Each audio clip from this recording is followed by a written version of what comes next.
Hello, and welcome to a reading and analysis of William Shakespeare's Macbeth. Today we are doing Act 2, Scene 1. So, where we last left off, Macbeth had just agreed to Lady Macbeth's plan to drug the guards and murder Duncan in his sleep.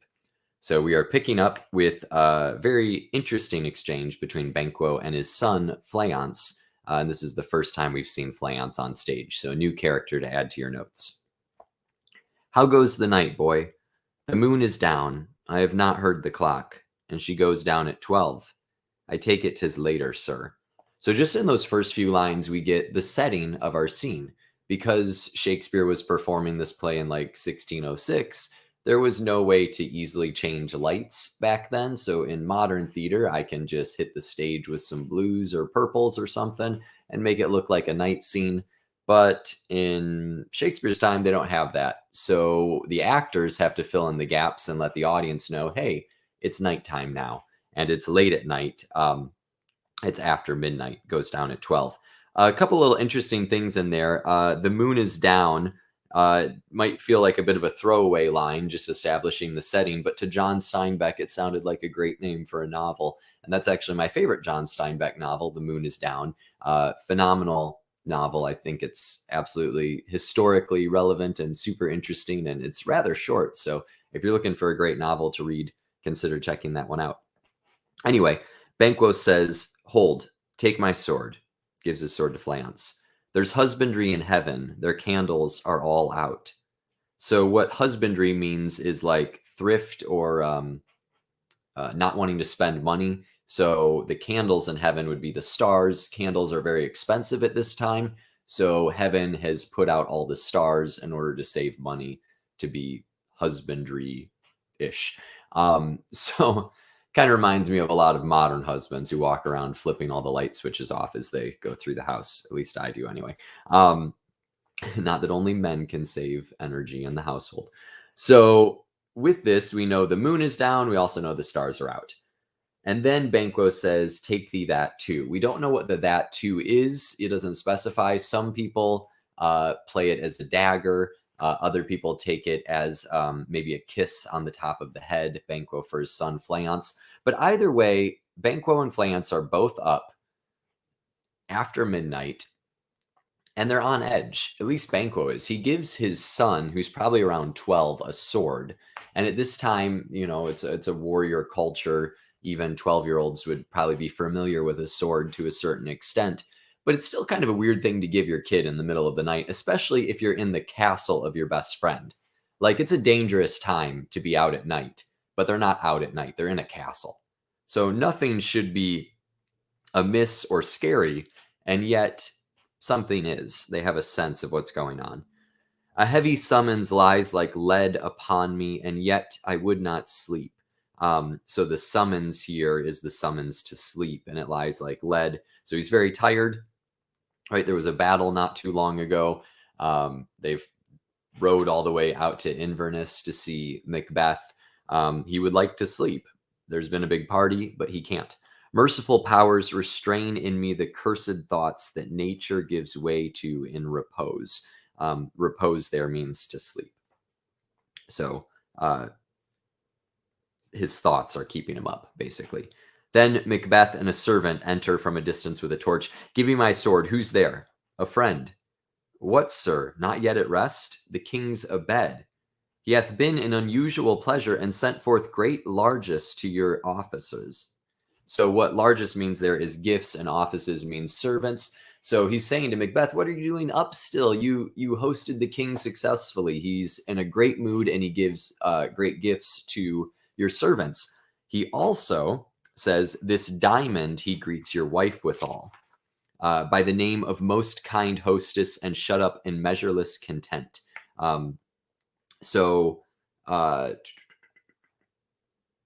What's kind of interesting with this is that shut up there means concluded. So he's very content for how things have gone. What's kind of interesting there is a diamond is expensive, right? So to give a diamond as a gift is a big deal.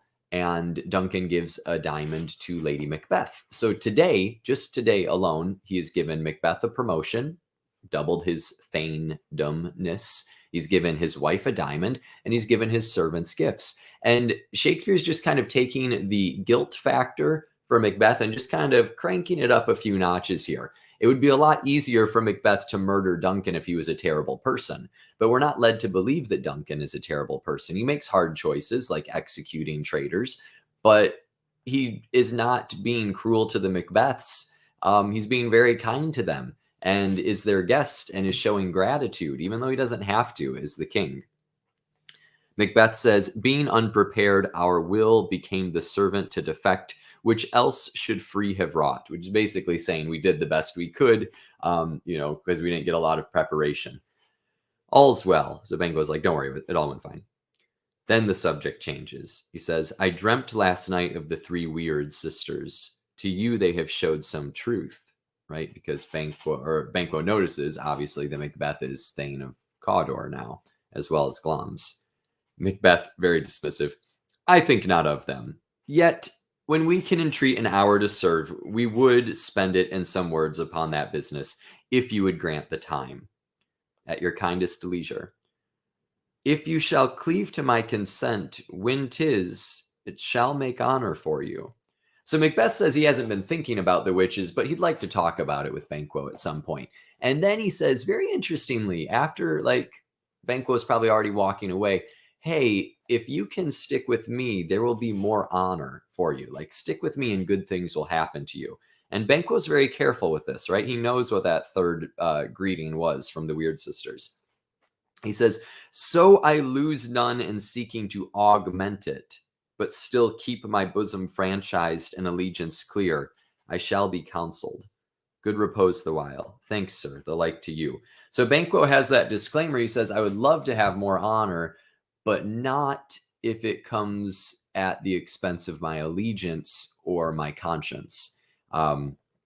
Augmenting his honor says, I don't want to lose, or I'm sorry, he says, so I lose none in seeking to augment it means I don't want to lose the honor I have trying to get more, meaning I don't want to betray anyone like the king in order to get more honor. So Macbeth sort of tests the water there with Banquo to see if he'd be on board with this. And Banquo, I think, pretty clearly says where he stands.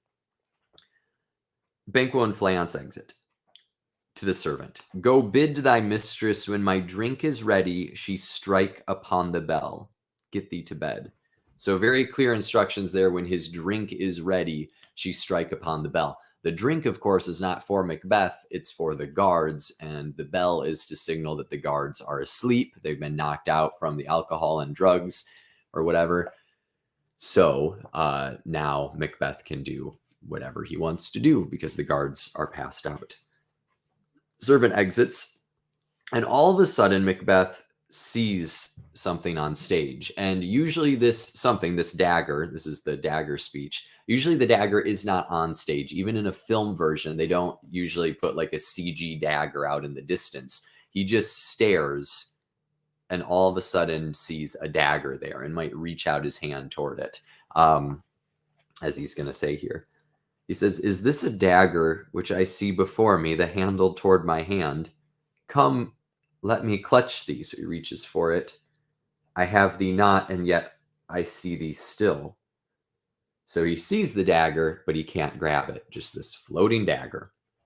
Art thou not fatal vision sensible to feeling as to sight?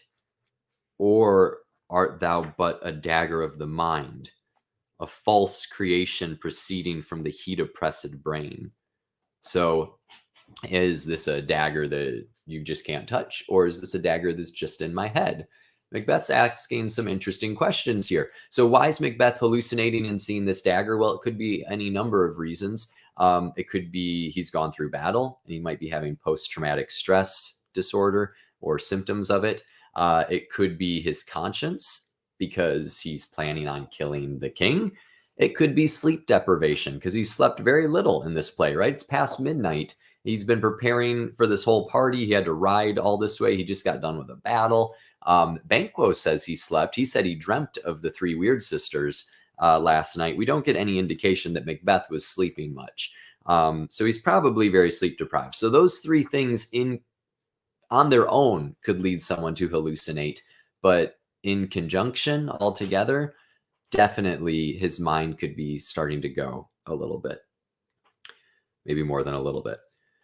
He says, proceeding from the heat oppressed brain, I see thee yet in form as palpable as this which now I draw. So he draws a dagger and he says, you look just as palpable, just as like touchable almost as the dagger that I draw. Thou marshallest me the way I was going, and such an instrument I was to use. So the dagger points toward Duncan and shows him how to kill Duncan with a dagger. Mine eyes are made the fools of the other senses, or else worth all the rest. So that means my eyes are fools because the other senses, like touch, I can't touch the dagger, so my eyes must be the fools. Or are all the other senses fools, and my eyes actually know what's going on? I see thee still, and on thy blade and dudgeon gouts of blood, which was not so before. So now blood is falling down the blade and the handle of the dagger. There's no such thing. It is the bloody business which informs thus to mine eyes. So at this point, typically the actor playing Macbeth doesn't see the dagger anymore. He like shakes his eyes or rubs his eyes and convinces himself that the dagger is not actually there. Sorry, trying to get my focus back. I think I'm reaching for too many daggers and throwing my camera off. It'll get there. I don't know. Sorry about that. So he says, there's no such thing as the bloody business which informs thus to mine eyes. The dagger's not actually there. And then we have this shift in the monologue. And here he starts to talk about what exactly, there we go. It took a long time.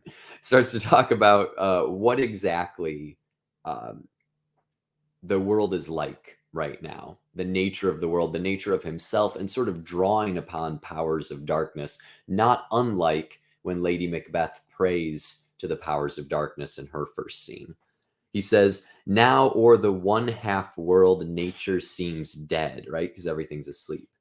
And wicked dreams abuse the curtained sleep. Witchcraft celebrates pale Hecate's offerings, Hecate being the goddess of witchcraft, and withered murder, alarumed by his sentinel, the wolf, whose howls his watch. So the murderer and alarumed, so summoned to action by the sentinel, which would be the wolf, right? The person who, like, I don't know, watches the murderer or helps the murderer, the spirit animal of the murderer, perhaps. The wolf whose howls his watch, thus with his stealthy pace, with Tarquin's ravishing strides towards his design, moves like a ghost. So Tarquin is like a Roman tyrant who Shakespeare wrote a very famous poem about Tarquin, and he's notorious for some pretty despicable things, and an assault and attack on a woman, and just because he wanted to. And it's very representative in the ancient world of an evil, horrible person. And this is the sort of company that Macbeth is seeing himself as a part of as he's preparing for this murder. Then we kind of see a shift here again. He kind of almost talks to the ground. Thou sure and firm set earth, hear not my steps, which way they walk, for fear thy very stones prate of my whereabouts, and take the present horror from the time which now suits with it. So he wants the earth to be quiet as he, wants the earth to be quiet as he walks to his destination, which is to murder Duncan. And he says that doing this sort of thing calls for silence, not for noise. And this idea that the stones could tell of his whereabouts is also very biblical. In the Bible, we're told that, if people don't proclaim the gospel, the very stones would cry out. And Shakespeare obviously knows his Bible very well. So it's almost like the stones could warn Duncan by echoing the footsteps. So Macbeth tells them to be silent. Whiles I threat, he lives. Words to the heat of deeds, too cold breath gives. Basically saying, talking cools off the desire to do something. And he's kind of pumping himself up here, right? It almost feels like he's in the huddle before a sporting event, but he's not. He's going to go murder his king, and he's getting himself kind of psyched up to do it, which is a very disturbing and scary thing to see on stage, especially considering the state of mind he's in.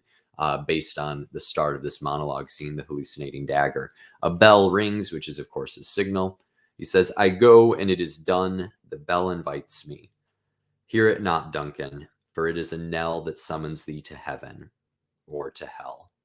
And Shakespeare, he knows how to end a scene on a strong couplet. That's kind of his thing later in his career. So that is Act 2, Scene 1. It's quite a way to start the scene off with. Just a couple highlights there. We know it's the middle of the night. We know Banquo might be a little suspicious of Macbeth, but not, outright, not enough to talk to him about it. Just maybe adds that little disclaimer of, I don't want to add honor if it means losing the honor that I already have.